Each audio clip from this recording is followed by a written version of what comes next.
मोनी चिड़िया अपने पति और 2 बच्चों के साथ एक जंगल में रहती थी।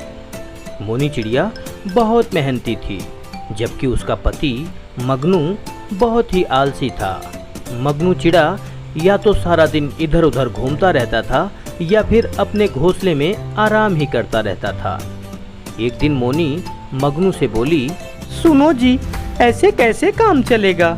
मानसून आने वाला है, भारी वर्षा से हमारे घोंसले टूट सकते हैं। बरसात से पहले ही हमें अपने घोंसले को मजबूत करना होगा और खाना भी इकट्ठा करना होगा। हम दोनों को मिलकर यह काम करना होगा। अरे बाद में कर लेंगे काम, अभी बरसात आने में बहुत टाइम है, मैं अभी घूमने जा रहा हूँ।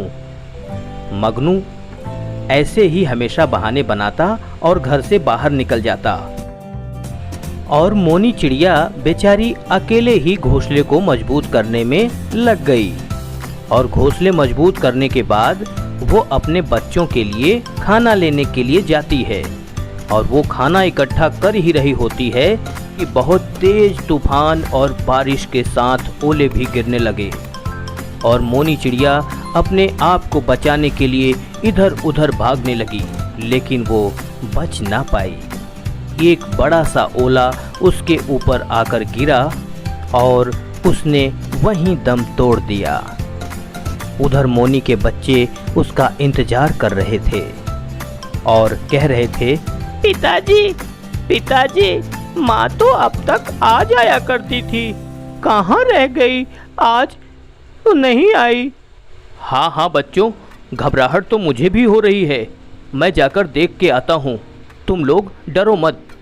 और मगनू मोनी को ढूंढने निकल पड़ता है और थोड़ी ही दूर जाके देखता है कि मोनी तो मरी पड़ी थी और कहता है, अरे अरे मोनी, ये क्या हो गया?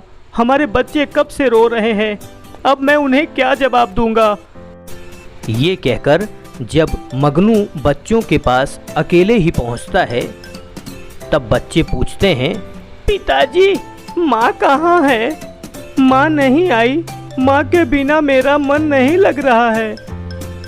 बच्चों, अब तुम्हारी माँ कभी नहीं आएगी, वो भगवान के पास चली गई है। ये सुनकर बच्चों को बहुत तकलीफ होती है और बच्चे कहते हैं, मुझे भी भगवान के पास जाना है, मेरा माँ के बिना मन नहीं लग रहा है। और फिर ऐसे ही कुछ दिन बीतता चला जाता है और मगनू ही बच्चों के लिए दाना लेकर आता और उन्हें खिलाता।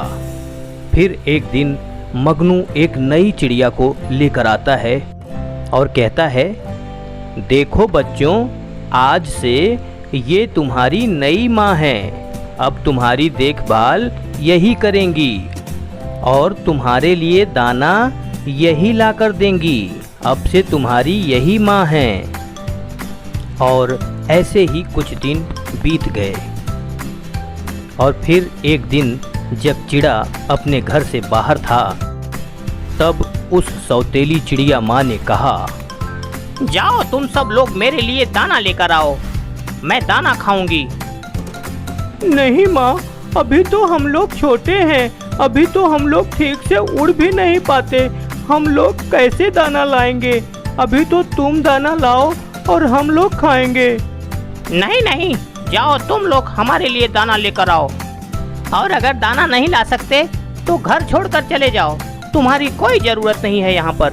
अब मेरे नए बच्चे आने वाले हैं, तुम लोग यहाँ रहोगे तो उन बच्चों को परेशानी में डाल दोगे। चिड़िया की ये बात सुनकर बच्चे वहाँ से चले जाते हैं और दूर के किसी पेड़ पर आकर बैठ जाते हैं और अपनी माँ के बारे में दोनों आपस में बातें करते हैं। तभी वहाँ एक चिड़िया आती है और चिड़िया पूछती है, क्या हुआ बच्चों, तुम लोग इतने दुखी क्यों हो? तुम लोगों के पास खाना नहीं है क्या? और तुम लोग अपना घोंसला छोड़कर यहाँ कैसे आ गए? तब बच्चों ने पूरी आप बीती उस चिड़िया को बता दी। तब उस चिड़िया ने कहा, देखो बच्चों, तुम दोनों मेरे पास रहो, अब तुम दोनों मेरे बच्चे हो, तुम दोनों मेरे घोंसले में रहो, वहाँ तुम्हें कोई परेशानी नहीं होगी। और चिड़िया के घोंसले में दोनों बच्चे हंसी खुशी रहने लगे।